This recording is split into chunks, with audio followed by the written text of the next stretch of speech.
사랑하는 성도 여러분, 최근 여러분의 최대 관심사는 무엇입니까? 우리가 처한 상황에 따라 개인차는 있겠지만 저를 비롯한 많은 분들에게는 대통령 선거가 아닐까 싶습니다. 우리의 눈과 귀, 마음이 대선을 향할 수밖에 없는 시기와 환경입니다. 대부분의 언론이 대선을 중요하게 다루고 있으며 만나는 사람들과도 대통령 후보에 대해 자연스럽게 대화를 합니다.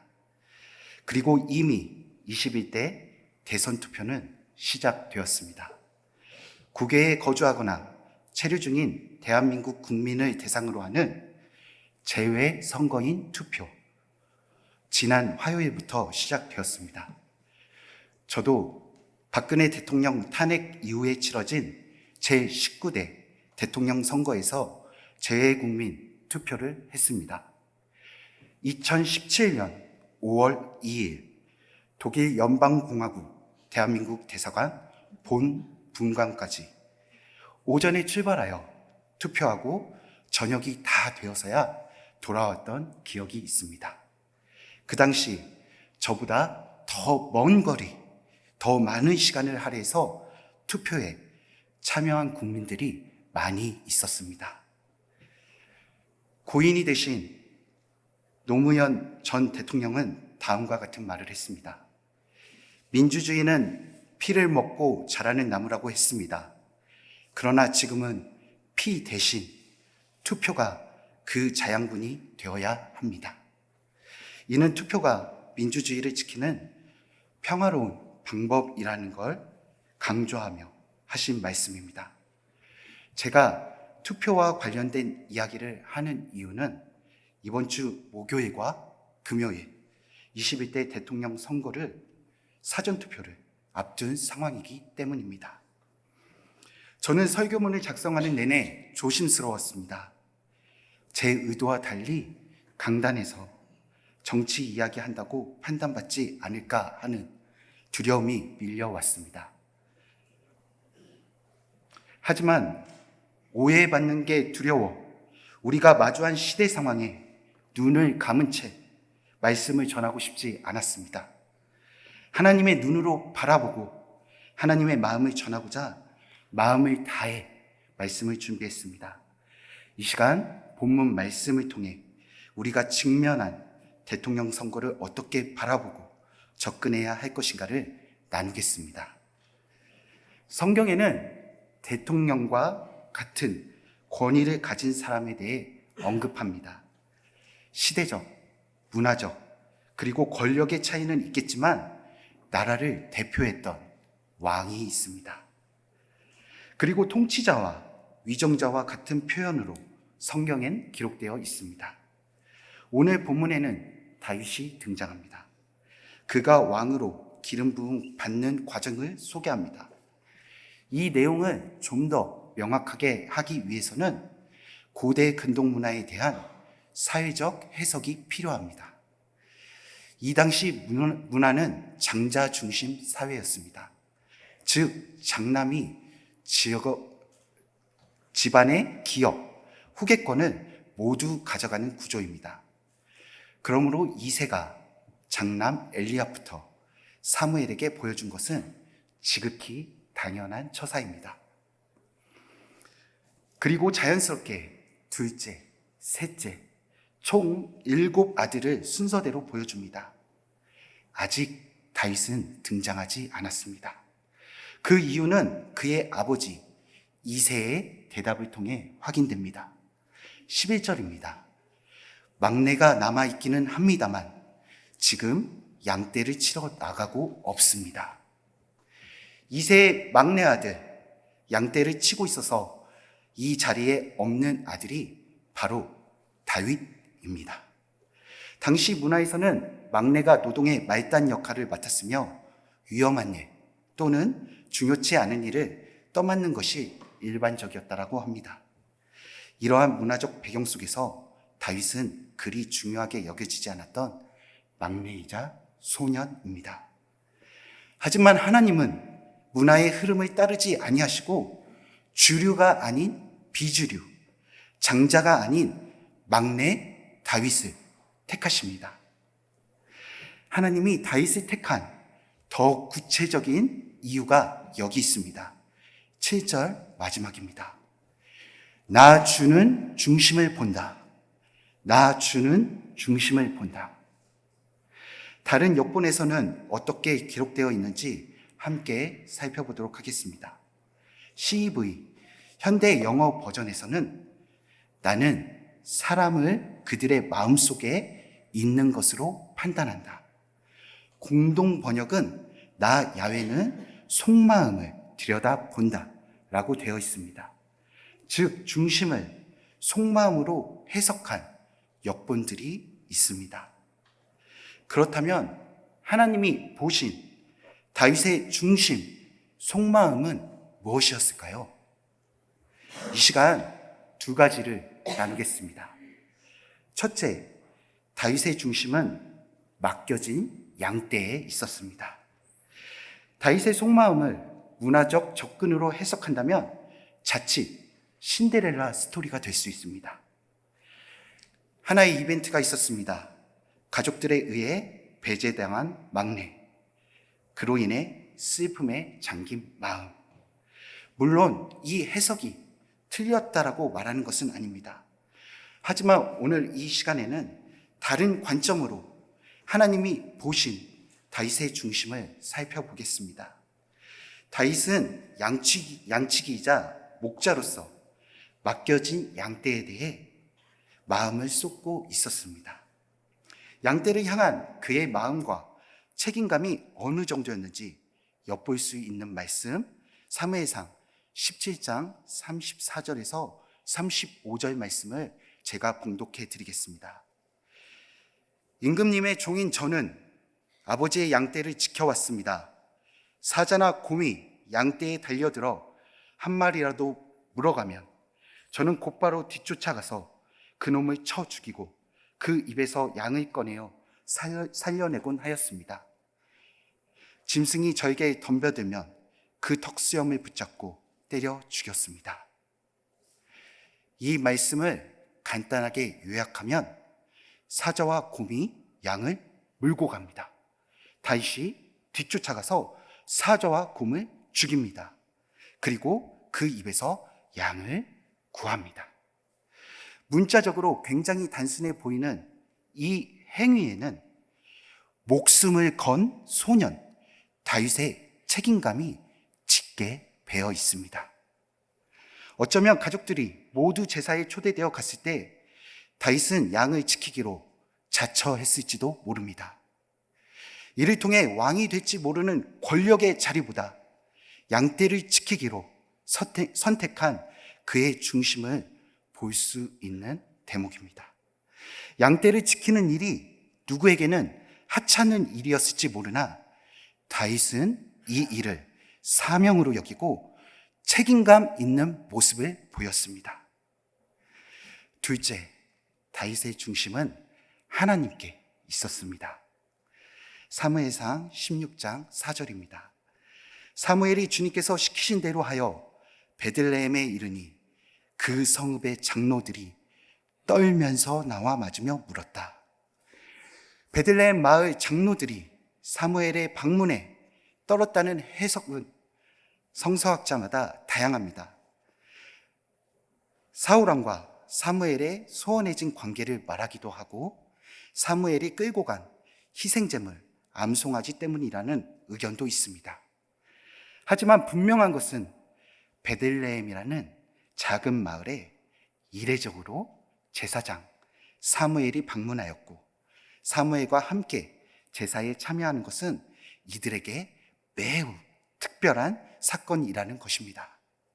장로들을 비롯하여 초대된 사람이라면 함께 제사를 드리는 일을 거절할 이유가 하나도 없습니다. 하지만 다윗은 참석하지 않았습니다. 다윗의 노래 시편 23편, 우리 다 함께 시편 23편 1절과 2절을 찾아 합독하도록 하겠습니다. 시편 23편 1절과 2절입니다.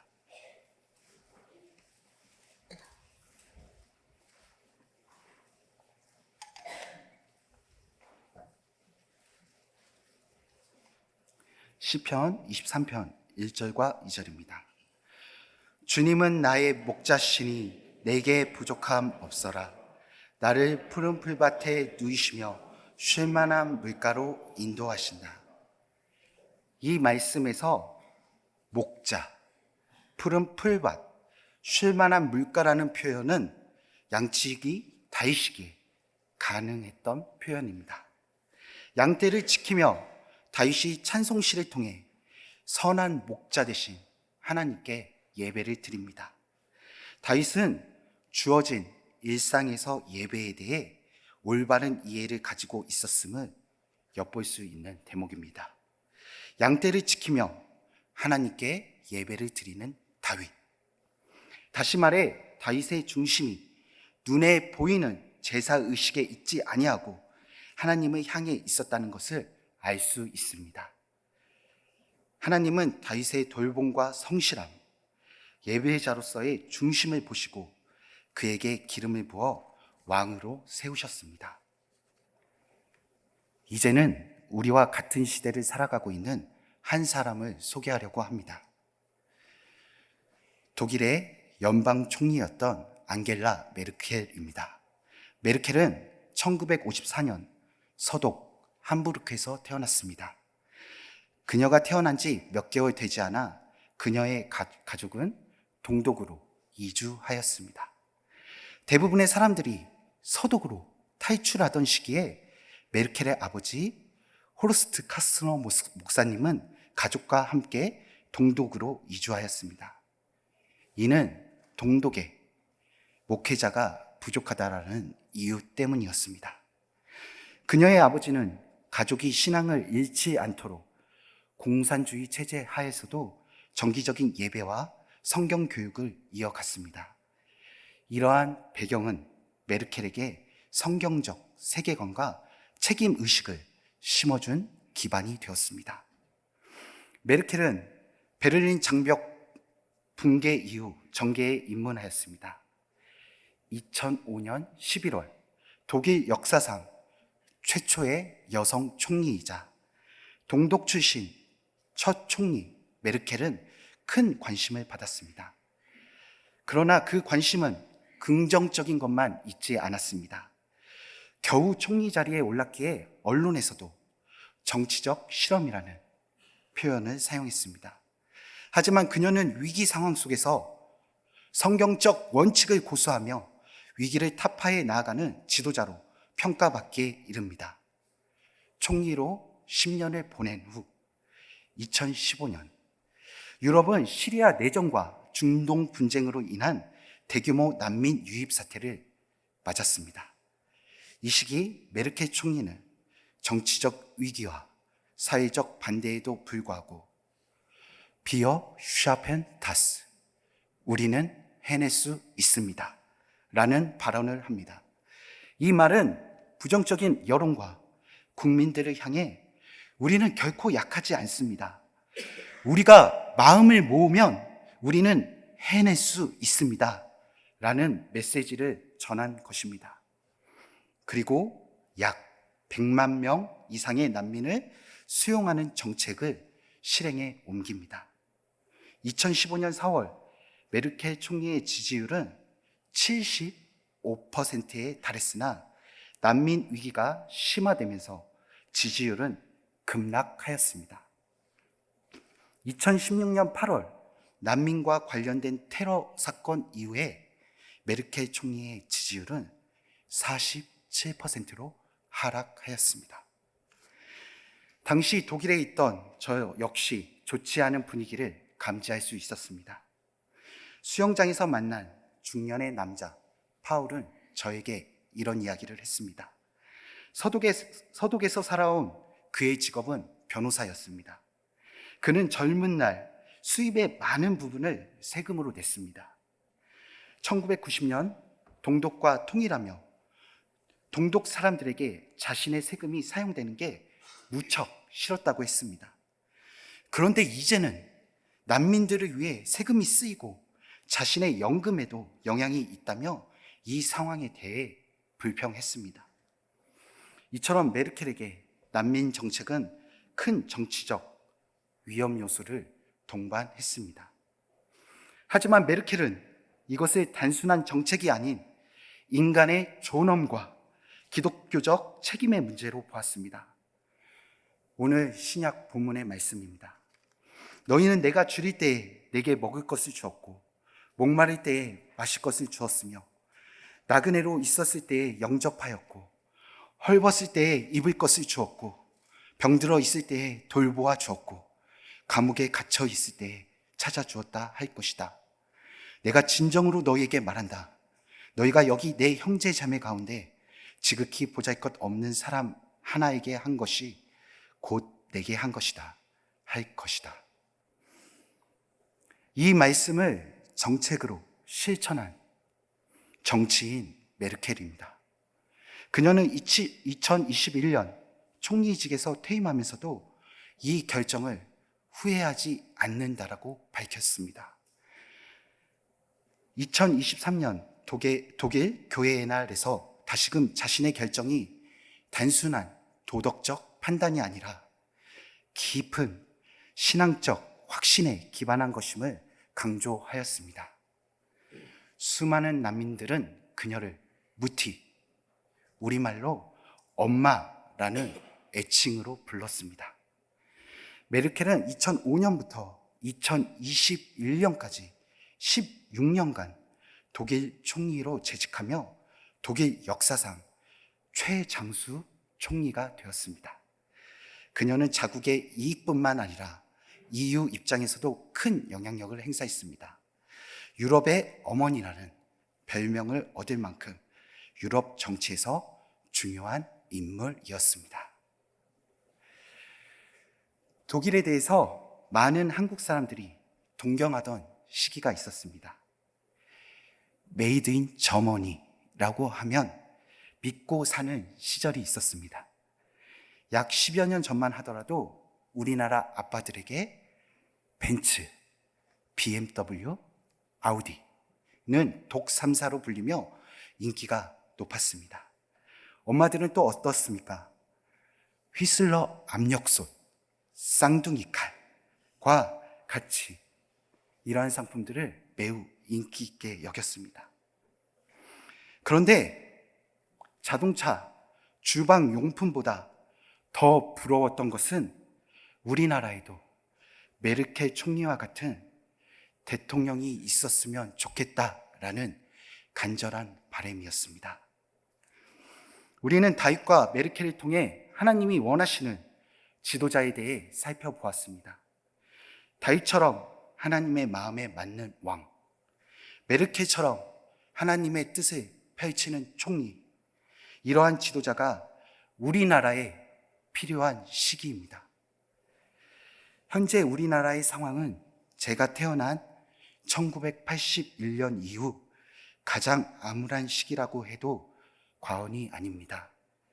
1997년 IMF 경제 위기를 뛰어넘는 총체적 위기 상황으로 보여집니다. 비단 경제뿐만 아니라 많은 영역에서 큰 어려움이 보입니다. 가정, 깨어진 가정과 경제적으로 힘들어하는 가정이 주변에 너무 많습니다. 교육계, 교권의 추락으로 인해 교사의 이탈이 심각한 상황입니다. 의료계, 의료 강국이라는 말이 무색할 만큼 의정 갈등의 골은 그 어느 때보다 깊습니다. 사법부, 고 노회찬 의원이 했던 말이 생각납니다. 대한민국에서 법 앞에 만인이 평등한 것이 아니라 만 명에게만 평등하다 라는 말을 증명하고 있는 사법부입니다. 정치권, 정책을 위한 대화와 협력은 사라진 지 오래입니다. 정치에서 국민이 보이지 않습니다. 그리고 우리는 대통령 부재라는 비참한 현실을 살아가고 있습니다. 현실은 매우 비관적이지만 하나님은 우리에게 소망을 말씀하십니다. 지난주 주일 예배 제목 기억하시나요? 일어나라 였습니다. 목사님께서는 일어나라를 17번 외치셨습니다. 그리고 일어나라 말씀하시는 성령의 희망찬 음성을 듣고 어둠에서 일어나 밝은 빛을 향하여 함께 가자라는 주님의 마음을 전하셨습니다. 일어나라. 이 외침은 영혼을 깨우는 성령의 음성으로 제 마음에도 깊이 울려 퍼졌습니다. 오늘 설교를 준비하며 지난주 설교의 후속편이라는 생각을 여러 번 하게 되었습니다. 일어나 빛을 향해 나아가는 우리에게 우리는 해낼 수 있다. 주님은 말씀하십니다. 우리는 해낼 수 있다. 말씀하시며 우리를 격려하시는 하나님의 마음을 느꼈습니다. 눈앞에 보이는 현실은 우리가 감히 감당할 수 없는 상황이지만 다윗과 메르켈을 통해 확인했던 것처럼 하나님이 원하시는 지도자의 모습으로 우리가 속한 영역에서 우리의 삶으로 응답하면 됩니다. 우리에게 주어진 책임을 다하고 권력보다 하나님을 경외하는 삶, 성경적 원칙을 가지고 이웃사랑을 실천하는 삶을 살아낼 때 하나님은 우리를 통해 일하실 것입니다. 우리는 해낼 수 있습니다. 나아가 우리의 힘이 미치지 않는 영역이 정치라고 생각되실 수 있겠지만 우리에게는 유권자로서 소중한 한 표가 있습니다. 우리 강림교회 성도님들은 한 달 전 후임 목사 선거에서 매우 성숙한 반응을 보여주셨습니다. 이제는 교회가 아닌 나라를 위해 우리의 성숙함을 표현할 때입니다. 우리는 또다시 기도로 선거를 준비할 수 있습니다.